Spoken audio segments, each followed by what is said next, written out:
Greetings, my friends. Good morning. It is the 22nd day of the Omer, and it's the Midah of Chesed, Shebe, Netzach. And so this is the first of the week of Netzach. And so let's just think about that together a little bit about what is Netzach. Let's remember, of course, that there's kind of an intellectual left brain analytical thinking about what is the Midah and analyzing how am I in that Midah of the day and being alert to when the challenge or the inspiration of that Midah comes my way so that I can actually connect to that. And then there's another aspect, which is dropping into a deeper sense of the way that God's presence is emanating through us and expressing all of the Midah through us at every moment, and plugging into that holy power, plugging into that source of inspiration and capacity, and witnessing and expressing in more of a right brain experiential way that Midah is here in the world. And that's both aspects are important, and that's reflective of this notion that the Sefirot are the things that we count that can't be counted. And you can look in the first essay on Sefirot on the Substack to see that if you haven't. But that first one where it talks about what does that root word, lisaper, really mean? And it means to count what can't be counted. And it also means to cause to shine, to illuminate. So let's illuminate Netzach and Chesed Shebe Netzach. So Netzach is this quality of, it gets translated as eternity or victory.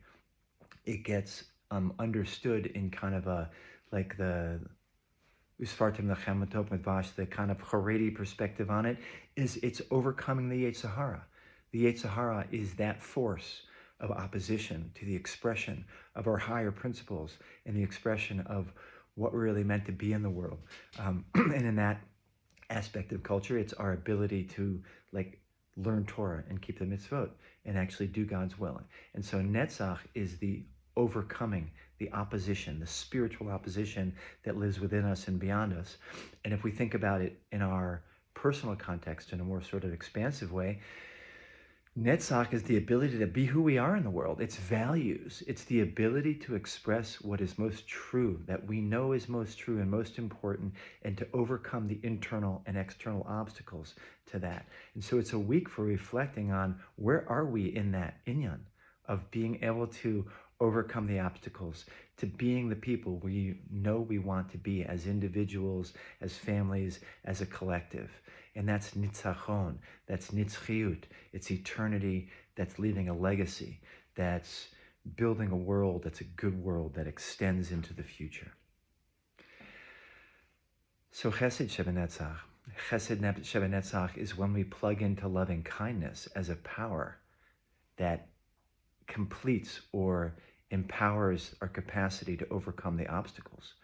The way that Usfartim Lechem talks about it is very beautiful, a little uncharacteristic, because he talks about taking it easy on ourselves and not needing to always be like the powerful victor over the Yetzer Hara, but to sometimes go with the flow a little bit and realize that if we go with the flow, we go with the flow of what we're desiring or what we're wanting. Like, okay, sometimes you need to take a nap and give your body what it needs so that you can stand up and empower yourself to do what you care about.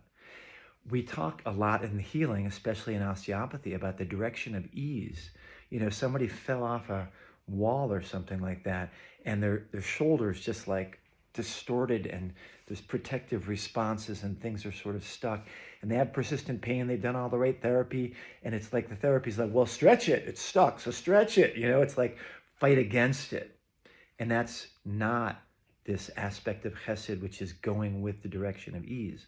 And so you might, as an osteopath or body worker, put your hands on someone and notice that sense of distortion from the correct or anatomic posture or function that there should be. And instead of just trying to push it back into place, you go with that energy of impulse of injury that's in it. You go with the direction of ease. The tissue wants to go. You take it in the direction that's easy, and then something starts to happen. And this is just a phenomenon that happens. You do this work and you see it, and it's got a lot of relevance to the rest of our lives, that by going in the direction of ease, we sometimes access a deeper sense of expression, which is like, the body corrects itself. This is the way I'm supposed to be. This is the posture I'm meant to be in that can allow me to do what I need to do in the world. Expression of Netzach through going with the flow, going with the subtlety. And you have to obviously be careful about that, because sometimes going with the flow and taking the easy way is just a pathway into kind of self-indulgence that knocks you off the path. But we have to be subtle. We have to be aware. We have to recognize that, okay, sometimes I'm going to flow with the loving kindness. Sometimes I'm going to go with the flow and jump into the stream and receive that burst of energy or recovery or wakefulness or inspiration that allows me to overcome the inner or outer obstacle that's standing in my way. One other thing I want to share, which is more about that broader, deeper aspect, is that so I was in shul this morning, and I tend to wake up before dawn and try to pray with sunrise, and there's a group of guys that does that, and we were taking out the Torah for the Torah reading. And I was appreciating this group of guys, just looking at around the room at their faces, and everybody's got their struggles and their lines in their faces and their challenges, but they're schlepping themselves out of bed and they're getting to the Beit Knesset to pray, and they're beautiful people, just appreciating their beauty.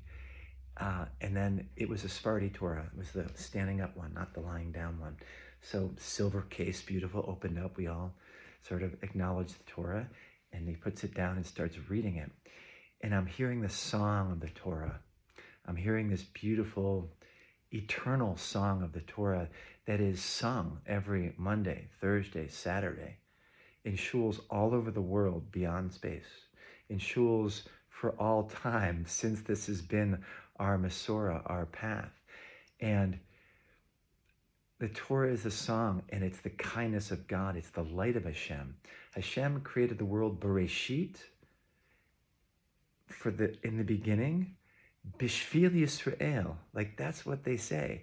And what does that mean? We could read it as for us, but we can also read it as through us. Bishvil, that we're the pathway. The Moranayim reads Bishvil that way, that we're the pathway for the expression of God's light and goodness and sweetness in the world. When we plug into that aspect of being the shvil, and that the Torah and the song of the Torah and the wisdom and light and love and water and sweetness and chesed, which is the shoresh, the root of the Torah, that's there to inspire us and bring us into our strength so that we can express the truth of our eternal values and express them eternally. So I hope that was helpful. Hey, if you are liking these things, I really encourage you to share the WhatsApp group, share the Substack. Let's get the ideas out there. I'm doing my best to receive the inspiration and then get out of the way and give it over. And I hope that it touches your heart and touches your mind together. And so let's together share it and put it out there so that more people can be inspired if you find it inspiring. So thanks for listening, watching. Love to hear your feedback, and wishing you all the best, good things. Have a great week of Netzach, that you should all be strengthened to overcome the obstacles. Take care.